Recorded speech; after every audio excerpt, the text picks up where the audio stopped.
Hello, guys. I'm here.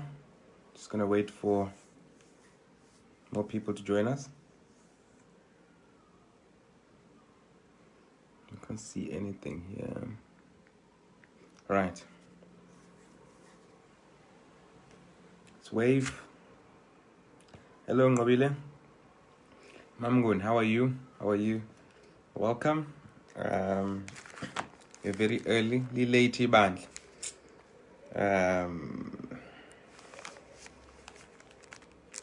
Just as well, I need to find my verses as well. Hello, Aviwe. Hello, Sharon. There you go.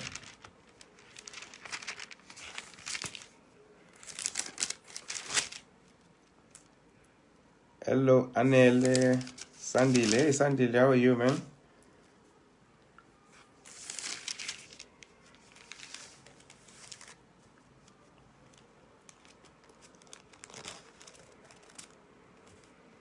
Okay.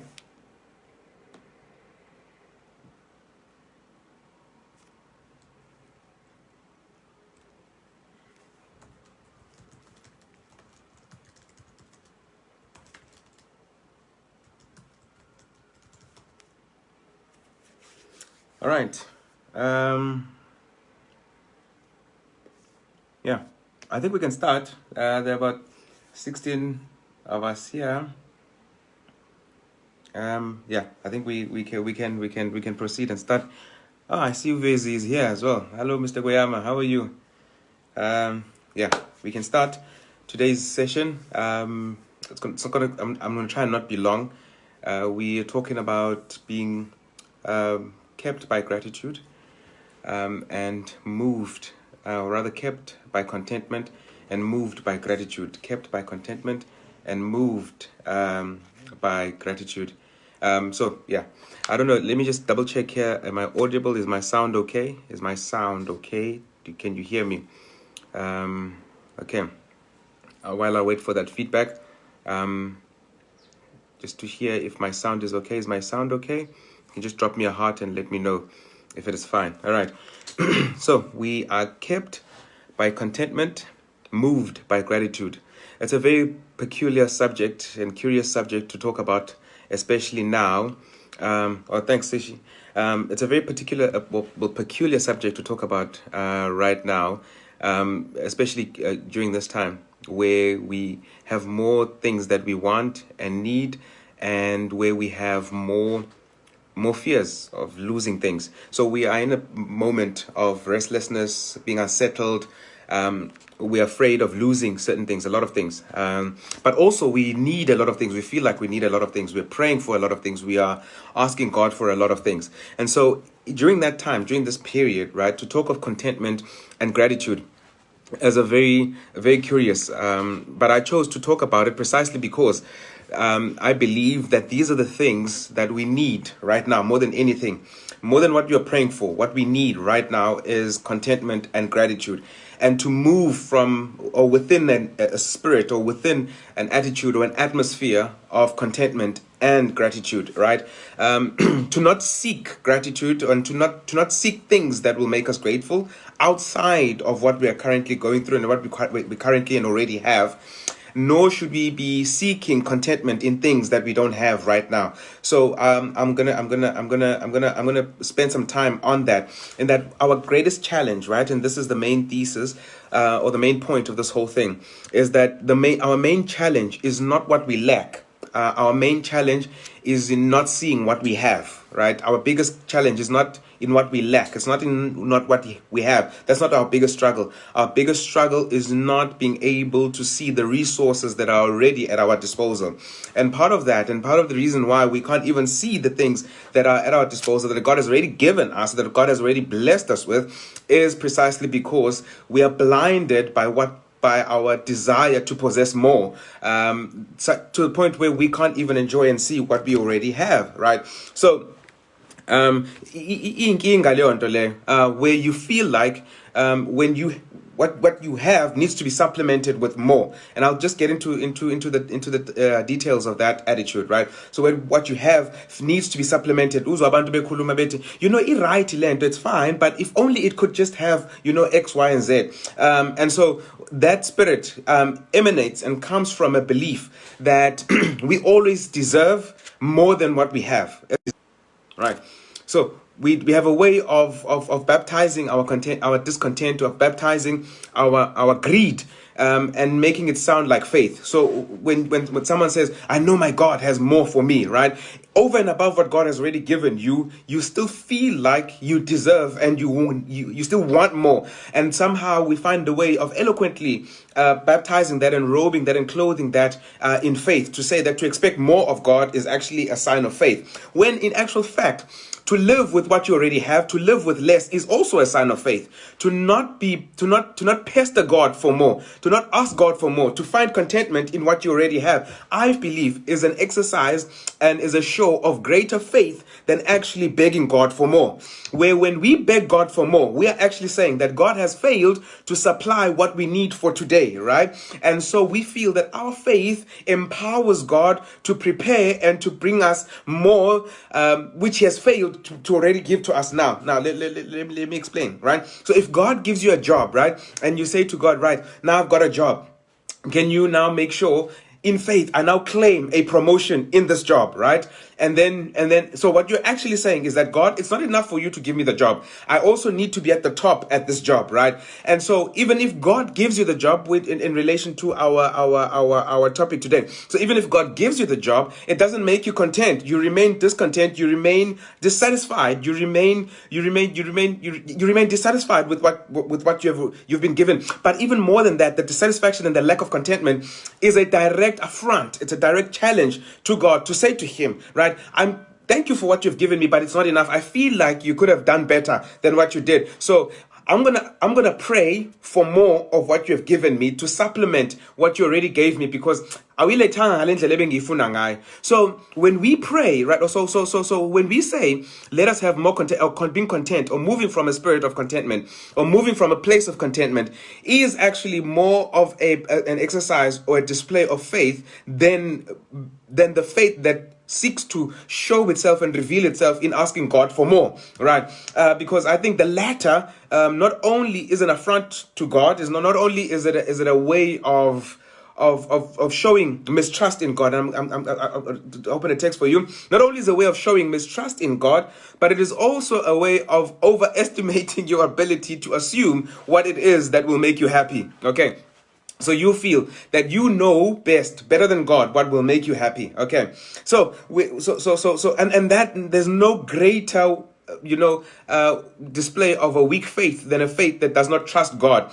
And a faith that does not trust God exposes itself in how much it asks of God, not in how much it thanks God for, but in how much it asks of God. So your faith should not be exercised in asking God for more, but it should be exercised in thanking God for what He has already given you, and then to receive whatever God gives you in future within an atmosphere, within a spirit, and within an attitude of gratitude and contentment, right? So that you move from a position of happiness to get more. You move from a position of happiness and gratitude to get more. So when you receive these things, right, you get them, but they don't make you happy because they find you already happy. They're not designed to make you happy. Nothing you have in this life was ever designed to make you happy. Nothing, absolutely nothing was given the ability and the power to make you happy. We are the ones who give things the power to make us happy when we attach to them a value that they were not created with. So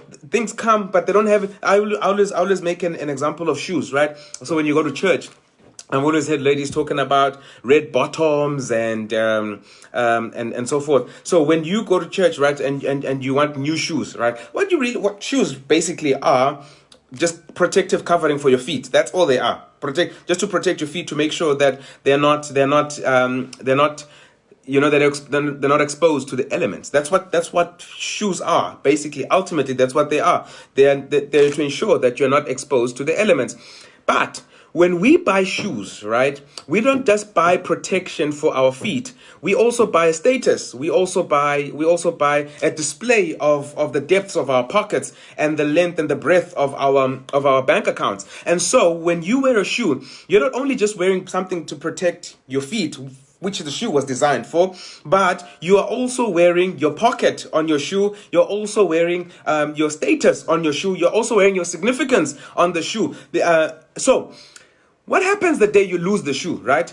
For someone who has never attached anything more than what the shoe was created for, when they lose the shoe, all they've lost is just protection for their feet, right? But someone who has attached their status and attached their significance and attached their pockets and attached their egos to the shoe, when they lose the shoe, they also lose the things they have attached to the shoe, right?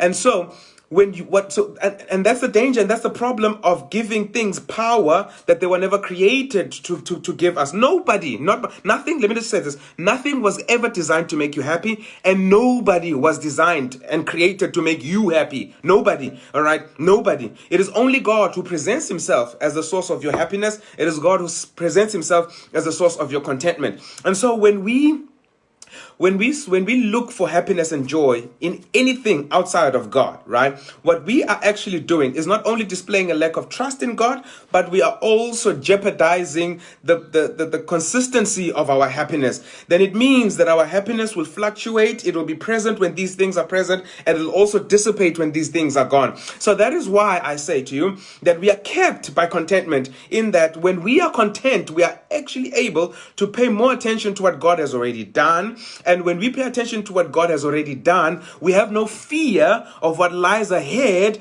because we are always aware of what God has always done and is currently doing. Now, I mean, I'm sure you catch that reference, that we can only fear the future lest we forget what God has done in the past. What makes us forget what God has done in the past? It's a constant obsession with what we want in the future, with possessing more in the future. All right. So when God says, right, when God says, so when Paul says, in all situations, I've learned to be content, right? And of course, he makes it clear in Philippians chapter 4, verse 11. He makes it clear that he's not talking from a position of having things. He actually is talking as someone who has gone through all series and through all seasons of life. He knows what it means to not have. He knows what it means to be in want. He knows what it means to be to go through times of prosperity and plenty. He also knows what it means to be at peace. He also knows what it means to be in turmoil. But then he says, in all these situations, I've learned to be content. I've learned to be content in all these situations. So in other words, it is not the change of situations that gives me contentment. But I approach every situation. I get into every moment. I get into every situation. I get into every single season of my life from a position of contentment. So the season doesn't make me content. I bring the contentment to the season. I don't derive my satisfaction from what is going on around me, but I come already satisfied. Okay? I hope this is making sense. So we don't want to be kept by things. So we don't want to outsource our contentment. We don't want to outsource our joy. We don't want to outsource our gratitude. Okay, you want to be in charge of your own in-source. Let me say this. Okay, so you can quote me on this one. Learn to in-source your gratitude. Learn to in-source your contentment. Stop outsourcing it. Stop putting out tenders for people to make you happy and for things to make you happy. No, nothing and nobody was created to do that. And as our motivational speakers often say, that happiness is an inside job. It doesn't lie outside of you. It lies inside of you. And of course, you'll remember the Cremora advert when the man goes to look for the milk in the fridge. He doesn't find the milk in the fridge because the milk is no longer inside. It is on top. All right. The milk is no longer inside, but it is on top. And then of course he doesn't look for. So the wife says, no, the milk is not inside, it's on top. So he closes the fridge and he looks on top and there is the milk. But I want to say to you that your happiness is not on top, it's inside. Your happiness, your gratitude, your contentment is not on top, it is inside. And I'm going to make a few examples here, right? I'm going to make a few examples here that when we are content, and I don't want you to mistake this. Saying be content is not to say be complacent. If anything, right, contentment makes you discontent with complacency. Okay, I hope you get that, right? Being content makes you discontent with complacency. There's no way you can be complacent and content, right?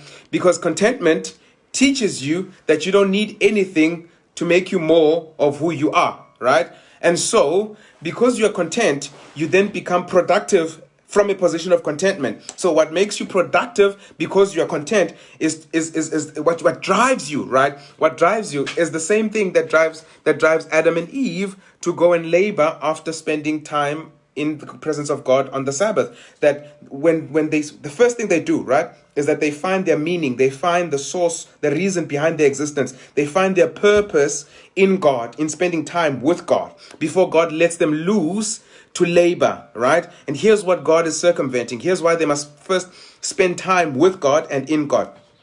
They need to rest first in God. They need to find fulfillment and satisfaction first in God, so that when they go to labor, their labor doesn't make them restless. All right? They labor from a position of rest. They don't labor so that they can rest. They labor from a position of rest. Okay, I'm going to get into that, what it means to labor from a position of rest. Okay, so God steals them away and teaches them to find meaning in Him, right? And He presents Himself as the source of their existence, as the source of their creation, but also as the source of their sustenance, right? So when they go to work, they're not going to work for a living. They are going to work because they are alive. They go to work because God is keeping them alive, right? And so their work is an extension of this life that they have found in God. So they go on being, so anyone, you cannot have a connection with God and be lazy. You can't have a connection with God and be lazy. Laziness is actually an indication of a spiritual disconnection.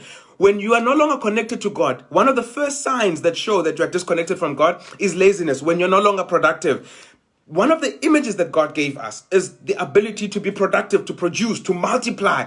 And that is why in Matthew chapter 25, the servant that doesn't multiply the talents that was given to him by the master is the one that's chucked out of the city gate, and is the one that is thrown out where there's weeping and gnashing of teeth. Why? Because the servants that belong to a productive master will be productive like the master. So what is God doing? He says, spend time with me.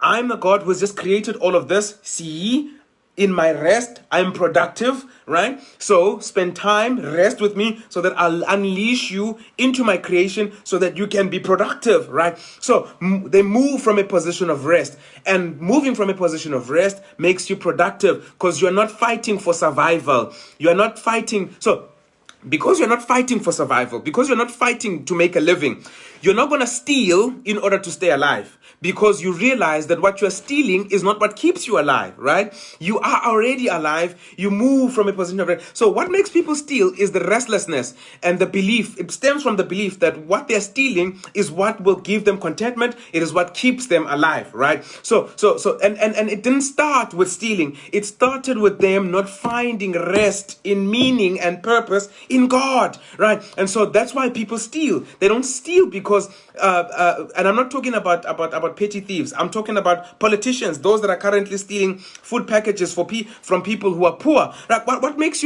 people do that? What makes a person who earns 100 times a salary that's 100 times more than the poor people to steal from the very people who he is paid more than? His whole salary can feed the whole village, but he steals from the very village whose salary, hey, that's just guess.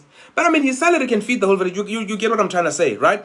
But what makes him do that? What makes him steal? What makes him do that? It is this belief, this yearning, this desire to possess more, to want to be more, to have more, right? And so when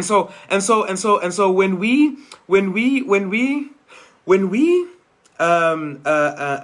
steal, right? And when we're not content, rather, let me not say when we're not content, we are prime ground. We are fertile ground for thieving, for corruption, we become possible serial killers, because we feel that everyone else is competing for our resources, when our real resource is God, right? So what corrupts us is not it's not resources that are not attended or that are not protected.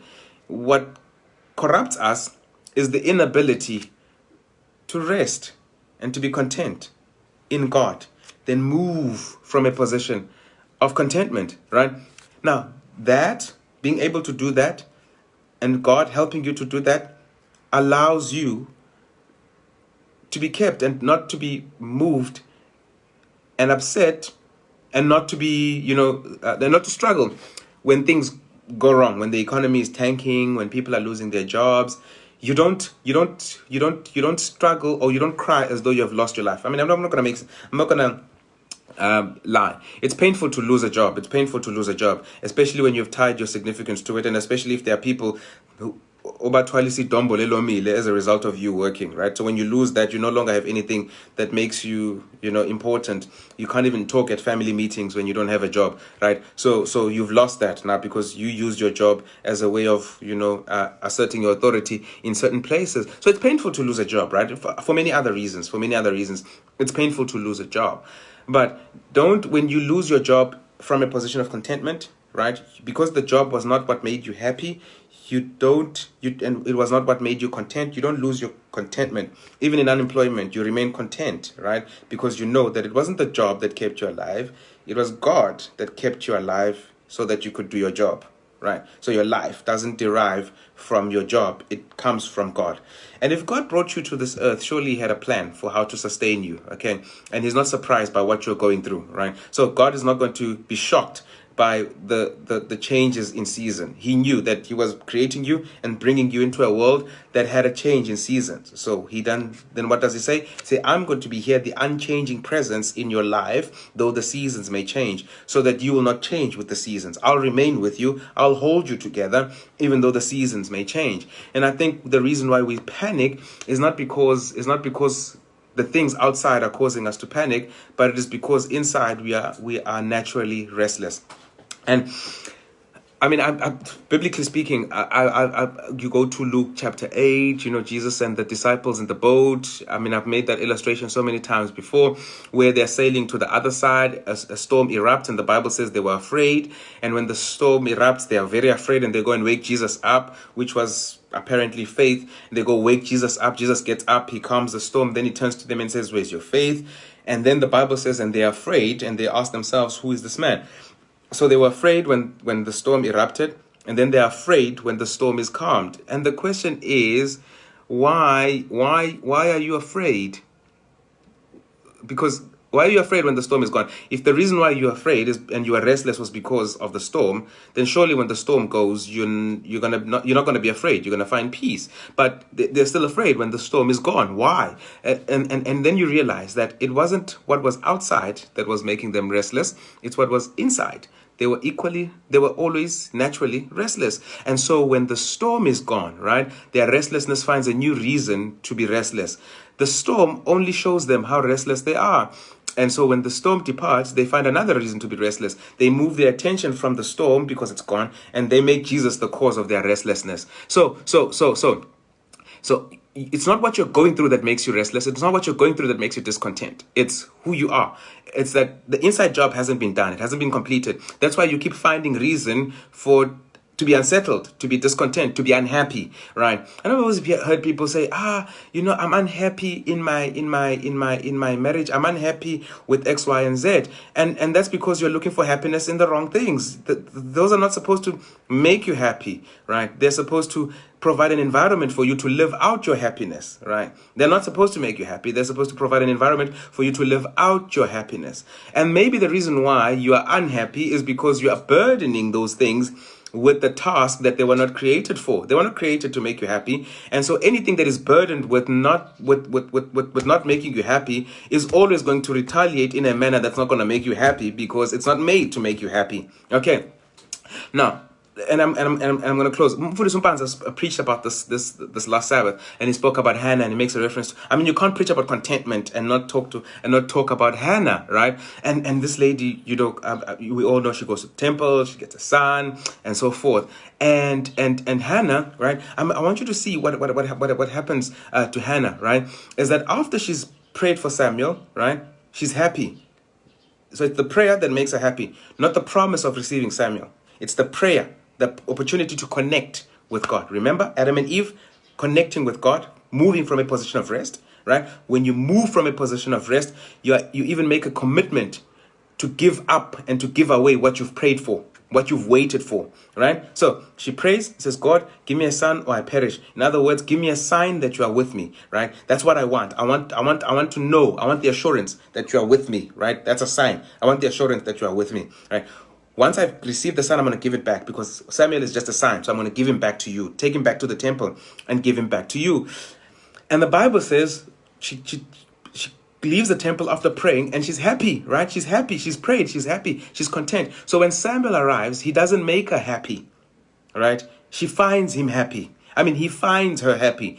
He doesn't make her happy, right? That is why she can give him away, because he's not the source of her happiness. What's the source of her happiness?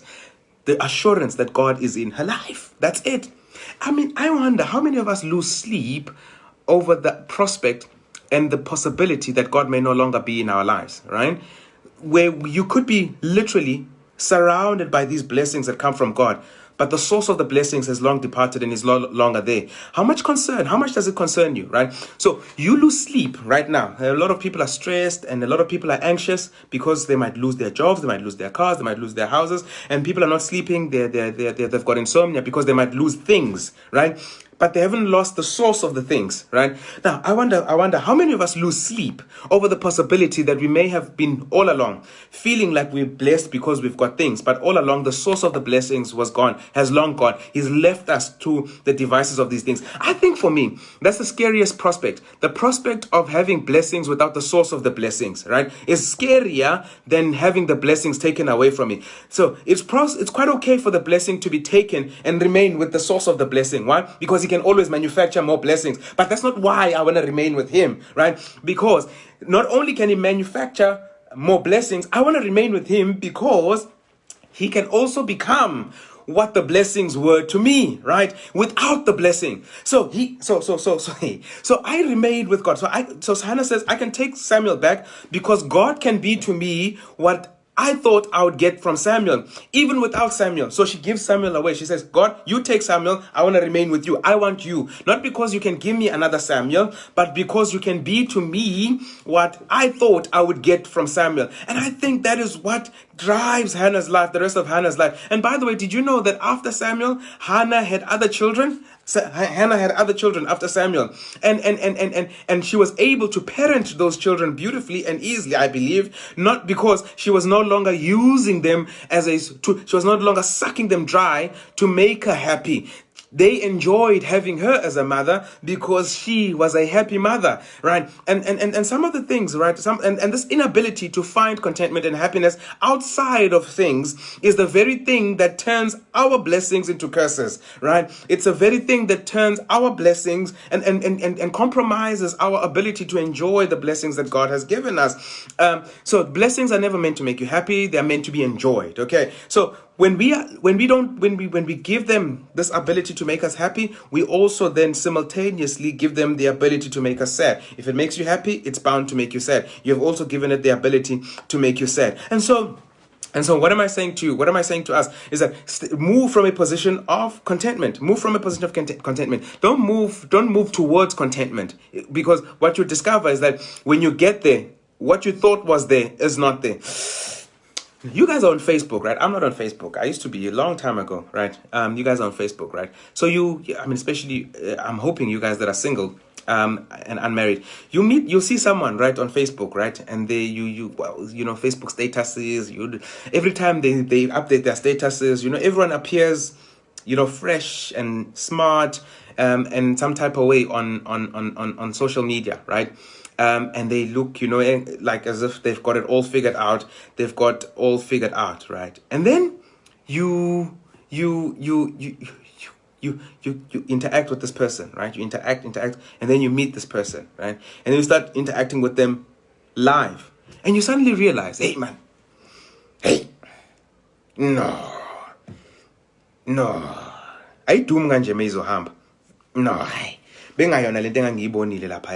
So you get captured by this outward show and display and limited display of brilliance and limited display of excellence and intelligence, right? And then you meet this person and then you're like, I,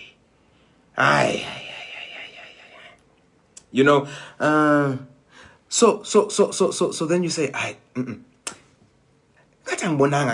in the beginning, right? And that's how life operates, right?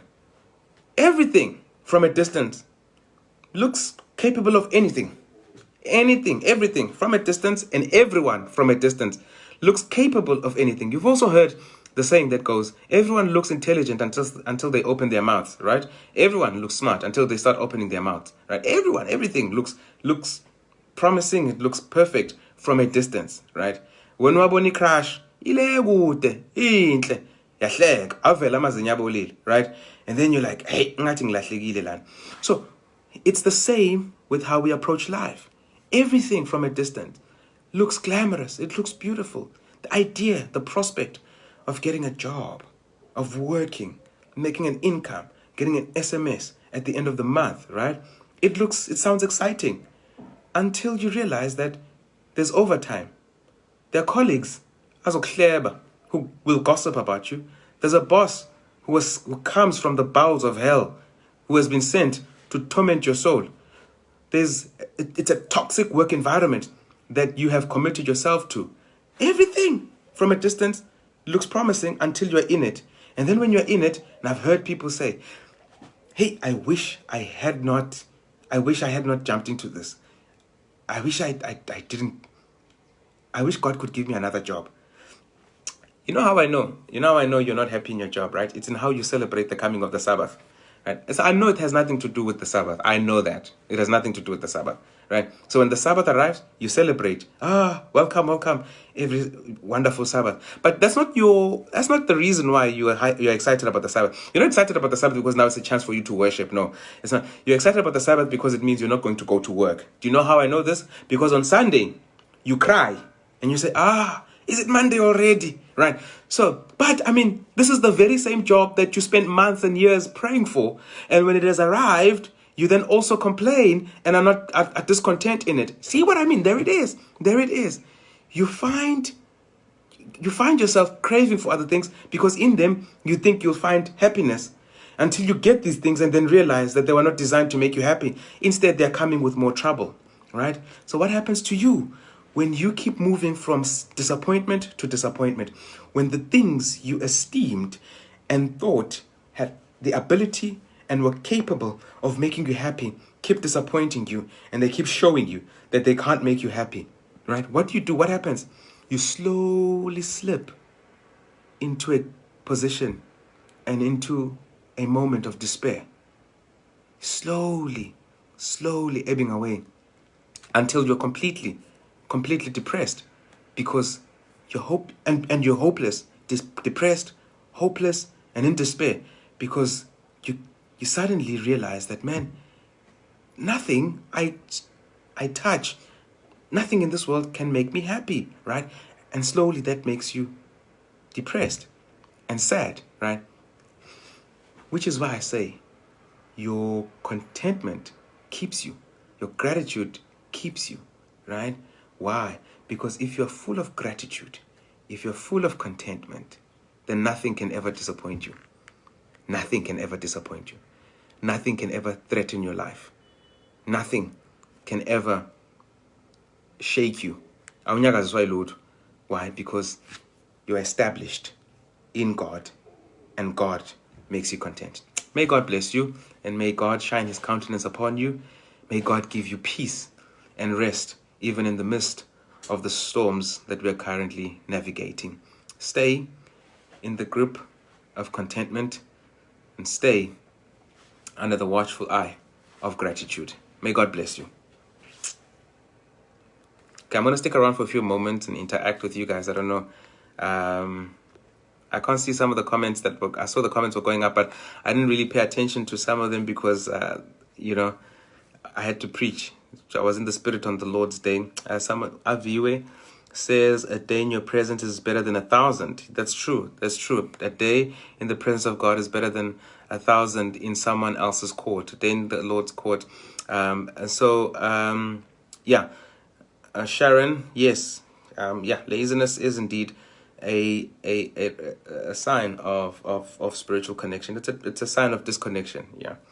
When we're connected with God, we'll be as productive as God. We'll live out the purpose that God created us for with confidence and without fear. So maybe when next time we talk, we'll talk about God's providence in light of the purpose that He has given us. Okay, guys, I've got to go. I'm finishing Pastor Madlala's data here, so that's why I'm staying longer. It's not my data. It's someone's data. All right, sure, guys. Bye-bye. Sure. Kwaita, Joyce, Nola, Tobani. Tobani DJ Tanuza. Ufuna ngiyama ticket lapho nami ke ngizojuxuza mekuphela lockdown. Kwandengezi church. My home church. Kwandengezi. Hey guys. Thank you Ngamalala. Kwandengezi church. All right. Bye bye.